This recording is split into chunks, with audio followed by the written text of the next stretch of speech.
திமுக அப்படிங்கிற ஒரு கட்சி உருவானதே தமிழ்நாடு, தனி தமிழ்நாடு அப்படி கேட்டுதான் வந்து 1949ல உருவாகுது. ஆனா 1962ல பல்வேறு சூழல் காரணமாக மாநில சுயாட்சி அப்படிங்கிற இடத்துக்கு வந்து நிற்கிறாங்க. மாநிலத்தில் சுயாட்சி, மத்தியில் கூட்டாட்சி அப்படிங்கிற இடத்துக்கு வந்து அவர்கள் நிற்கிறார்கள்.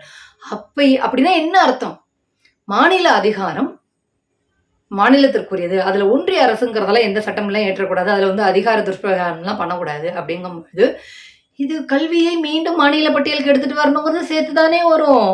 1962ல அப்படி ஒரு வாதம் வைக்கிறாங்க, அப்படி ஒரு அறிக்கையை கொடுக்குறாங்க அப்படின்னாலே மாநிலத்திற்குன்னு சட்டம் இயற்றுகின்ற அதிகாரம், வரி வசூல் செய்கின்ற அதிகாரம் அப்படிங்கறது எல்லாமே உள்ளடக்கியது. அதை அவங்க அப்போதுல இருந்து பேசிக்கிட்டு இருக்கிறாங்க. அதை எங்க தலைவர் விஜயை பார்த்துதான் வந்து முதலமைச்சர் பேசிட்டாருன்னு சொல்றது எப்படி இருக்கணும்? 95 மார்க் வாங்குற பையன் முட்டை எடுக்கிற பையனை பார்த்து காப்பி அடிச்சு எழுதிக்கிறான் அப்படிங்கிற மாதிரி இருக்கு. டேய், கொஞ்சமான அறிவை வளர்த்துக்கிட்டு வந்து பேசுங்கடா.